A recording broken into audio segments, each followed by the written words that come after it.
2021년 전국 한인연합감리교회 특세 2월 19일 말씀을 전할 라치어스 제일교회 이진국 목사입니다. 이런 기회를 통해 많은 목사님들의 설교도 듣게 되고 저 또한 흩어져 있는 많은 UMC 교우들에게 하나님의 말씀을 나눌 수 있는 기회가 되어서 감사한 마음이 큽니다. 오늘 말씀은 이사야서 24장 1절에서 5절 그리고 17절에서 20절 말씀입니다. 저희 교회는 특별히 새번역 버전으로 큐티를 하고 있어서 새번역으로 말씀을 읽어보겠습니다. 주께서 땅을 텅 비게 하시며 황폐하게 하시며 땅의 표면을 뒤엎으시며 그 주민을 흩으실 것이니 이 일이 백성과 제사장에게 똑같이 미칠 것이며 종과 그 주인에게 하녀와 그 안주인에게 사는 자와 파는 자에게 빌려주는 자와 빌리는 자에게 이자를 받는 자와 이자를 내는 자에게 똑같이 미칠 것이다. 땅이 완전히 텅 비며 완전히 황무하게 될 것이다. 주께서 그렇게 된다고 선언하셨기 때문이다. 땅이 메마르며 시든다. 세상이 생기가 없고 시든다. 땅에서 높은 자리를 차지한 자들도 생기가 없다. 땅이 사람 때문에 더럽혀진다. 사람이 율법을 어기고 법령을 거슬러서 영원한 언약을 깨트렸기 때문이다. 17절 땅에 사는 사람들아 무서운 일과 함정과 올가미가 너를 기다리고 있다. 무서운 소리를 피하여 달아나는 사람은 함정에 빠지고 함정 속에서 기어나온 사람은 올가미에 걸릴 것이다. 하늘의 홍수 문들이 열리고 땅의 기초가 흔들린다. 땅덩이가 여지없이 부스러지며 땅이 아주 갈라지고 땅이 몹시 흔들린다. 땅이 술 취한 자처럼 몹시 비틀거린다. 폭풍 속에 오두막처럼 흔들린다. 세상은 자기가 지은 죄의 무게에 짓눌릴 것이니 쓰러져서 다시는 일어나지 못할 것이다. 자, 지난 13장에서 23장까지 여러분 다 읽으셨겠지만 열방의 심판에 대해 살펴보았습니다. 수많은 나라들이 나오죠. 바벨론, 블레셋, 모압, 시리아, 에티오피아, 이집트, 에돔, 아라비아, 그리고 예루살렘에 대한 심판까지 다뤘습니다. 여기에서의 관심의 대상은 열방이었어요. 그리고 각 나라를 향해 심판의 메시지를 전하고 있었습니다. 그리고 이제 오늘부터 시작하는 24장에서부터 27장에서는 열방에 대한 하나님의 승리, 주님의 승리를 선포하는 본문으로 이 본문들은 이사야의 묵시록이라고도 불려지는 그런 본문들입니다. 자, 13장에서 23장에서는 열방이 먼저 관심의 대상이 되었지만 24장에서 27장에서의 관심의 대상은 하나님이십니다. 주권자. 이사야 선지자는 역사의 무대에서 주권적인 행위자로서의 주권자로서의 하나님을 강조하고 있습니다. 이스라엘의 소망도 전적으로 하나님께 있고 열방의 주인도 하나님이심을 강조하고 있는 부분이에요. 이런 맥락에서 24장부터 27장까지를 묵상하면 좋을 것 같습니다. 먼저 오늘 읽은 1절에서 5절은 전 세계적인 멸망의 모습을 그립니다. 1장에 심판의 대상을 땅이라고 표현하고 있어요. 그 후에도 계속 땅을 언급하고 있는데 이는 특정 나라만을 뜻하는 것이 아니라 이 세상 모든 나라를 언급하고 있는 것입니다. 그 말은 오늘의 본문이 각 시대를 살아가는 모든 이들, 즉 오늘을 살아가는 우리에게도 고스란히 적용되는 본문임을 나타내 주고 있는 것입니다. 즉 심판의 대상이 이스라엘뿐만이 아니라 죄악으로 물든 온 세상 나라들이라는 말이에요. 재앙이 임할 것인데 이는 모든 부류의 사람들에게 똑같이 임할 것이라는 말씀을 하고 있습니다. 다시 한번 읽어보겠습니다. 이사야 24장 2절 이 일이 백성과 제사장에게 똑같이 미칠 것이며 종과 그 주인에게 하녀와 그 안주인에게 이자를 받는 자와 이자를 내는 자에게 똑같이 미칠 것이다. 세상의 그 죄악이 온 세상 구석구석 모든 사람들에게 뻗쳐 있음을 얘기하는 거예요. 또 3절, 땅이 완전히 텅 비며 완전히 황무하게 될 것이다. 4절, 땅이 메마르며 시든다. 세상이 생기가 없고 시든다. 땅에서 높은 자리를 차지한 자들도 생기가 없다.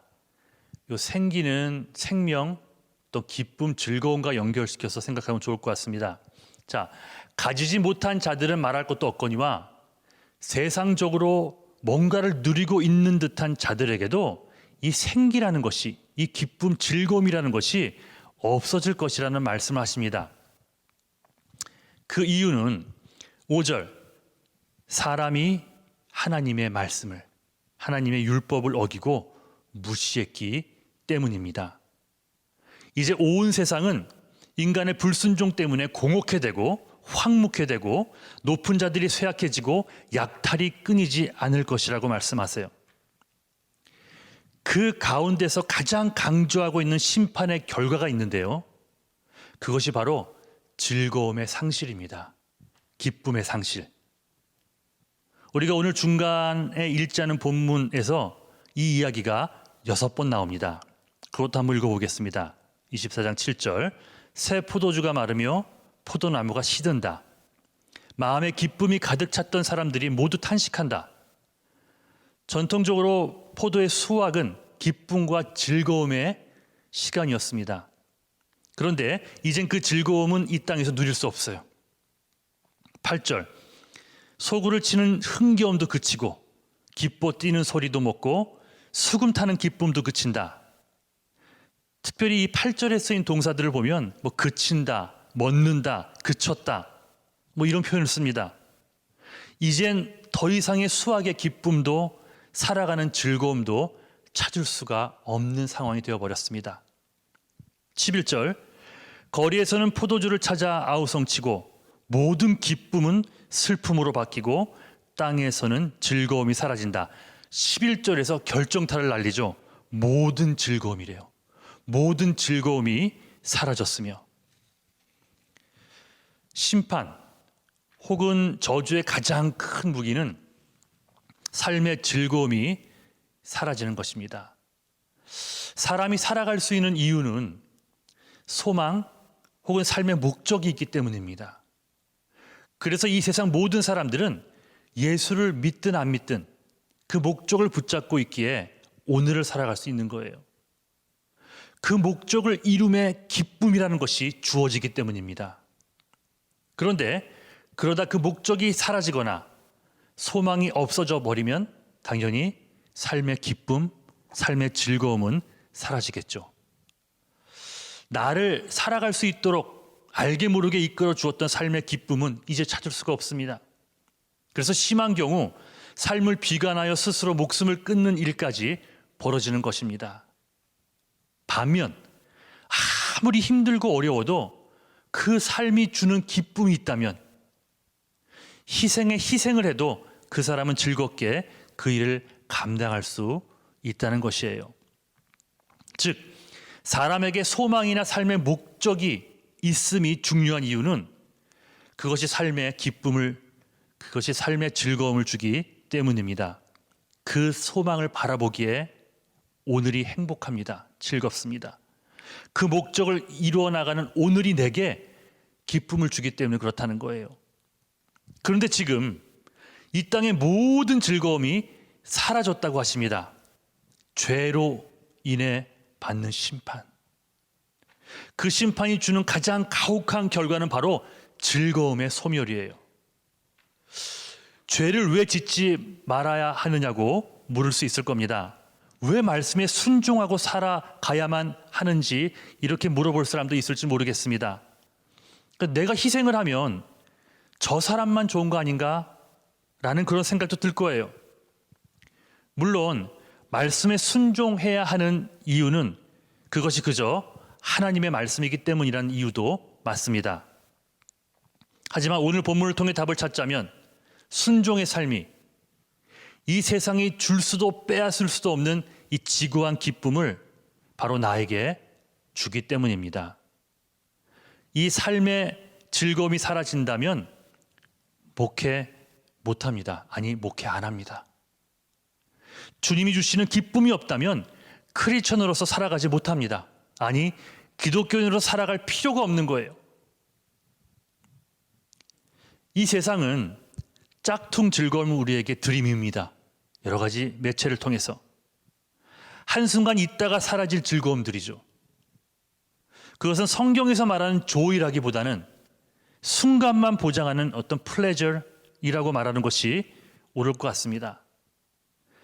세상은 즐거움을 가져다 주는 것이 돈이요, 명예요, 성공이요, 파티, 성적 쾌락 등등이라고 말합니다.